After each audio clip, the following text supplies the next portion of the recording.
Hello, Tungsten Miner here. Today I'm going to talk about BuildCraft robots, and you can see a couple of different robots right here in front of me. This one is a lumberjack, this one's a picker, and this one is a planter. Each of them has a different job, and what they're going to do is harvest this tree, pick up all the saplings and wood, drop it in that chest, and then plant one of the saplings again. And each of the robots has a different part of that job. But before I jump into that, let's go back over here for a second. Okay, before jumping in, I want to interrupt myself for just a moment to talk about how do you actually build these robots. You can make the robot itself pretty simply. It's, no, not that recipe, this one. Redstone crystal, which is just a block of redstone, put on your assembly table, and that gets you redstone crystal. You can then take your diamond chipsets, and those guys are just diamonds and redstone on your assembly table, and craft them together with some iron, you get yourself a robot. But you notice this robot just says robot. Doesn't say what job he does or anything else. And there's a whole lot of different kinds of robots. You can see all the way down, lots and lots of kinds of robots. So how does it become a certain kind of robot? That has to do with this redstone board. The recipe for this guy is just redstone with some paper around it. And what you do with it is take it to a programming table and drop it in this top slot. And that presents you with a whole bunch of choices of which kinds of redstone boards do you want to make. So, for example, if I wanted to make a carrier, I'd click on that one. My lasers are going to fire up and start providing power and turn it into a carrier redstone board. Then I need to take that over to my integration table and drop in my robot in the center and put my redstone board in the top slot. And again, lasers will wake up sooner or later and start powering things up. And once there's enough power, that redstone board will be integrated into the robot and turn it into the proper kind of robot. So now I've got myself a carrier robot. Okay, onwards. Let's talk about the robots themselves. Over here, I'm using landmarks to define a region around this tree. And actually, I'm going to break that one and give myself another landmark here. Put that down and talk about how you make these regions, because over and over and over again, you're going to have to make regions and locations and things to get robots to work for you. So best to start off by covering that. You can see in the back, right directly behind, in a straight line behind this landmark, is another landmark. And directly to the side is another one, and directly above is a third one, for a total of 4 landmarks. 1, 2, 3, and then one up there. If I right-click on this one in the corner, that's right in line with all the rest, it's going to create that red box again. And that red box defines a region in which a robot can work. The way that works is I'm going to take myself a map here, and actually, let me throw these out just to be a little bit more clear about how this works. I want location, map location, and I'm going to grab another one. Okay, so these things are made just by taking a little bit of dandelion yellow and wrapping it around with paper, or any other yellow dye if you happen to have other things in your mod pack. Just to be complete, landmarks have a redstone torch with lapis lazuli as their recipe. And when you take one of these map locations and right-click on an active landmark, it's going to copy down the region that that landmark defines with its others. And you can see 5 by 10 by 5. So 5 on one side, 10 up, and then 5 across. If you take a map location and just click on the surface of a block, it's going to make a little dot, and remember the block itself and the surface that you clicked on. So remember, I clicked on the north side of this particular block. Okay, so now we've got some tools we needed to be able to talk about what's going on with these robots here. As you can see, the robots are sitting on top of some kinesis pipes, and there's emerald gates attached to the pipes in front of them, and there's red pipe wire also attached to the pipe. I've got a lever over here. So walking through some of the logic here, basic gate, if it sees redstone, it's going to have a red pipe signal. So now all of these guys have a red pipe signal. This gate is going to control the lumberjack. So if there's a red pipe signal, it's going to call the robot back to its station. By the way, if you haven't already, you should probably go back and watch my video on BuildCraft gates, because all of this is covered in some detail there, and I'm going to assume you've already got that material under your belt. So carrying on. If the red pipe signal is off, then two things are going to happen. One, the robot's going to work in the map area defined by basically what I just did over here, right? Except I'm covering this area by this tree instead of the one over by the other tree. And then it's going to load and unload in this area. Now, the Lumberjack doesn't collect any objects that fall down again. That's the picker's job. But what he does need is an axe. So in this chest, I have provided a diamond axe for him to use. And so the area that he's going to load and unload, and in his case, loading only, is this docking station. And I've got this docking station set up so that if there's no redstone signal, which generally there isn't, I'm going to provide saplings and diamond axes from this chest. So when this guy gets his non-red pipe signal, the red pipe signal goes off, he's going to go grab an axe from this location and then start working, which is cutting down any logs, in this location. Picker. Basically the same logic, right? If the red pipe signal's on, come back home. If it's off, then work in the area. And his map location is a little different though, because he's going to be picking up saplings and wood and dropping them off on this docking station, which is configured to accept saplings and wood. So nothing else can get dropped in there. So the picker, when he grabs all that stuff, is going to put it right here. Finally, the planter has very similar logic, except his little dot is saying you're going to land on this guy, and the picker's going to know he wants to provide saplings because that's the only growable, plantable thing that can come out of this chest. So let's turn these guys on and see what they do. Okay, the planter's gone off, he's gotten himself a sapling, and he's claimed that dock, right? So nobody else can use that dock while he's sitting there, and it's going to take him a little bit to get his butt out of there and leave room for the next guy. Okay, off he goes. And you can see the dots have turned yellow because it's claimed. They're going to flash to green and then go yellow again when that when the Lumberjack robot wakes up a bit. And sometimes this takes a couple of seconds, you know, and not always super fast. Once this thing isn't claimed, though, it'll be available for another robot to come down and use it. So the two robots have to share it. You can see this one, for example, is green, which means no robot has claimed it, and any robot could come and use it. All right, I'm just going to fast forward a bit until we get our robot heading over here. Here he comes. Got himself an axe, and now he's going to head under that tree and start working his way up. Now, as he's working his way up, that planter robot has been waiting around for his chance, and the picker robot has likewise been waiting around for his chance. So the planter noticed that there's some work to be done. He's going to go grab another sapling, and eventually that picker robot's going to wake up too. There he goes. Going to grab the saplings, going to grab the wood. He's going to land on his target and drop them into the pipe system, which leads just straight into that chest. And now that he's done, he's going to go back to his little home base. And so all three robots are now waiting around for something to do. And you'll see them flash red in their centers. You might have caught that from the Lumberjack. That's them waking up, and it uses a little power for them to wake up. But they're now going to check and see, okay, is there any work for me to do in the regions that I'm responsible for? And then go back to sleep if there's nothing going on. If we wait around long enough, the tree will grow again, and the robots will go back through that cycle. But for now, I'm just going to throw that switch and lock them back into place so that they're not causing mischief when we walk away, which we're going to do now. Okay, here we are, next station. This is a farmer robot, and what he's going to do is work in a given area and hoe the ground to make arable farmland. Picker robot, planter robot, and this is a harvester robot. The harvester robot is going to look for plants in his working area that are fully grown, all the way to 100%, and then just break the plant, just like you breaking the plant would normally work.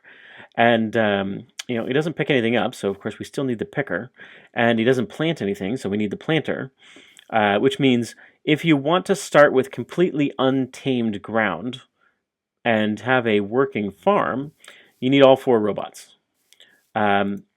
I'm not even going to bother talking about all this because it's exactly the same, right? I defined a region, I defined a location.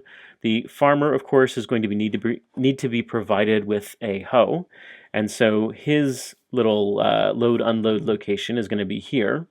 The picker needs a map area, which is that, and a load-unload location, which of course is this right here. The planter is going to need a load-unload location, which is here. And this thing can provide him with seeds, and so he's going to get his stuff from there. And the harvester actually only needs a map location to work in because, well, he doesn't do anything else. So I'm going to turn this guy on, and let's see what goes on. First up, farmer comes along, going to grab himself that diamond hoe, and he's going to go start preparing the farmland. Now, as he's working along, sooner or later, that planter robot is going to notice, hey, there's some farmland available and seeds and stuff. Let me go get to work.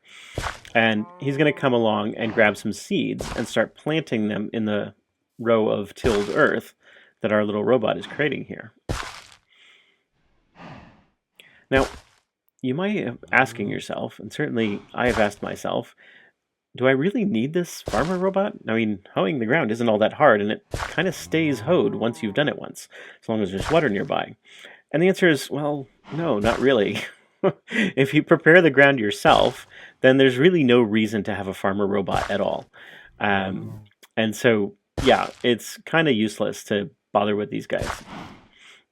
Here he comes. Grab some seeds. Start planting. I haven't been able to detect any rhyme or reason to how he decides where to plant. I'm not convinced there really is any.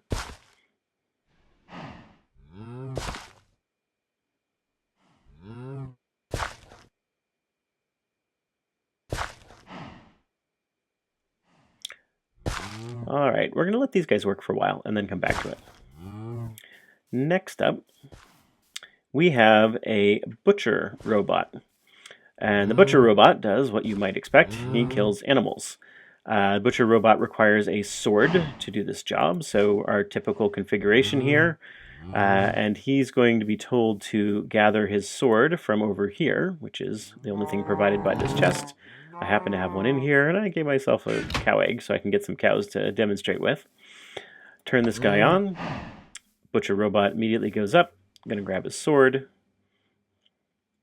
and start having at these cows. And like a lot of the other robots that do various tasks, he doesn't pick anything up. He just leaves the leather and meat and whatever else lying on the ground there. So I've got a picker robot as part of this configuration so that he'll eventually go pick up all the products that have been left behind and drop them in that chest. So I'll leave him to that work and move on to our delivery robot and or carrier robot, sorry. There is a delivery robot, but it's different. Carrier robot. This guy basically just moves stuff from one inventory to another. So I've got one chest over here with some stone in it. I've got this gate configured to say if there's stuff in here, allow robots to get stone out of it. And over here, I've got something saying if there's space left in this inventory, allow robots to provide stone to it.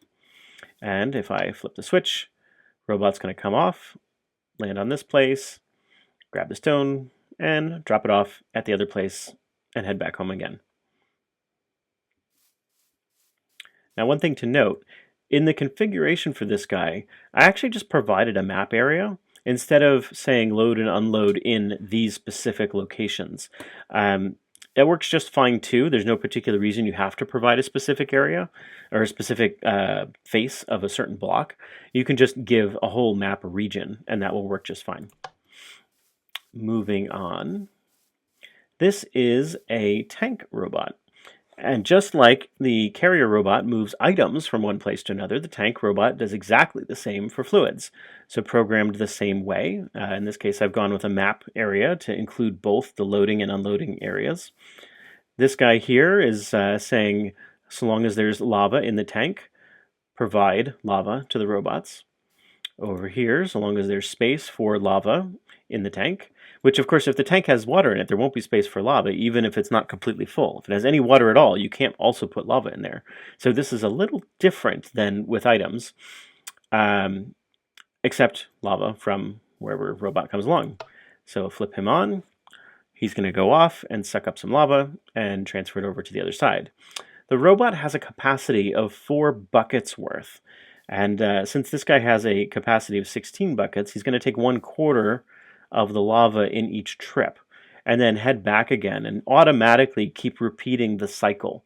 And all of the robots do this. If they have instructions to work in an area and then load or unload, they're going to walk through those instructions, doing whichever one they can do over and over again until there's no work left to do. And then they'll head back home again. So you also notice he doesn't load or unload particularly fast. So if you need to move a lot of fluids rather rapidly, either you can make yourself some pipes, or you can make yourself lots of robots and assign them all to do the same job in the same area. If you do that, of course, you're probably going to want to provide more than one docking station so the robots don't block each other at each side. The robots can be made to work over a pretty large area. I'm, of course, for demonstration purposes, keeping them very close together. But here, hey, I need one more pipe segment, and I can go from over there to over there. I hardly need a robot to do all this. But let's say your supply of lava is way deep down in a cave, and you want to bring it all the way up into your home base or to a tank that's on the surface level. Robot would be a good choice for doing that. They can navigate the caves. They're really darn smart. This simple example doesn't really show you how clever they are at navigating around various obstacles. All right, let's send him back home again before we move on. This is the bomb robot. There is, in fact, a bomb robot, and he does exactly what you'd think a bomb robot ought to do. I have told him to get his bombs from the chests right in front of us here, and I've told him to work, well, on that little structure over there, which has a little bedrock bottom to it. In this chest, I've merely provided a bunch of TNT, which is, of course, what the robot is looking to use. And I've said, go ahead and tell the robot, as long as there's anything in this inventory, to provide TNT. Turn him on, and watch the mayhem ensue. So you see, he's grabbed all that TNT. Robots can carry a whole stack of items. In fact, I think 4 different stacks. And he's none too accurate. So he goes and just kind of randomly picks a location high above, activates the TNT, and drops it on whatever is underneath. And he's none too accurate about how he does it. And he's going to keep going until he's run out of TNT. Has no conception of trying to demolish a particular structure or do a certain amount of damage or anything like that. He's just going to blow crap up until he's got no more crap to blow up. And when he finally runs out of all that TNT, he's going to come back to his home base. But I think I will recall him slightly sooner than that. Well, as you can see, it's a good thing I had a bedrock platform where I'd have just a big crater in the ground here. Bombers. The thing that you can use these guys for, perhaps constructively, there are certain mods that make TNT not absolutely destroy blocks. Notice there's no wood blocks out there anymore. So if you have that installed, then you can have the TNT drop on a certain area and actually just create a pile of blocks in the bottom of the pit that it winds up creating. And then you can have a picker go pick up all the blocks, and so thereby provide yourself with whatever materials it found. It also opens up the surface area, which can expose ores and different stuff that's actually genuinely useful. Next up, we have a pump robot. Now, if you've watched my BuildCraft video on machines, you'll remember the pump is on liquids. The pump is a device that will slurp up liquid that's out in the world, like this lava pit here, and move it into a pipe system. Well, the pump robot does exactly the same thing without the bother of having to put down the pipe and pump and all that stuff explicitly. So I turn him on, and he's going to grab one bucket at a time, and bring it over to my destination station here where I've configured it to accept lava. And then go back and get another one and go back and forth and back and forth and back and forth. And eventually he'll drain this entire pool of lava. That's not actually entirely true. This pool of lava is bigger than that tank allows for. Let me cut the poor guy a break here and add a little bit extra capacity here so that he can actually finish his task. There we go. Okay, so the tank robot's going to go off and drain this. We'll come check in on him later. Over here, we have a Shovelman robot, and he will dig out any blocks that can be dug by a shovel. Configuration works pretty much the same. I gave him the region above my stone platform here to work on, and I've told him to drop off all of his stuff on the cobblestone pipe over there. I have also told him I've told him to pick up his shovel from this side, and the picker is going to drop off the dirt over here because, of course, the Shovelman, like the rest of them, doesn't actually pick anything up. So off he goes to grab his shovel, and then he's going to get to work.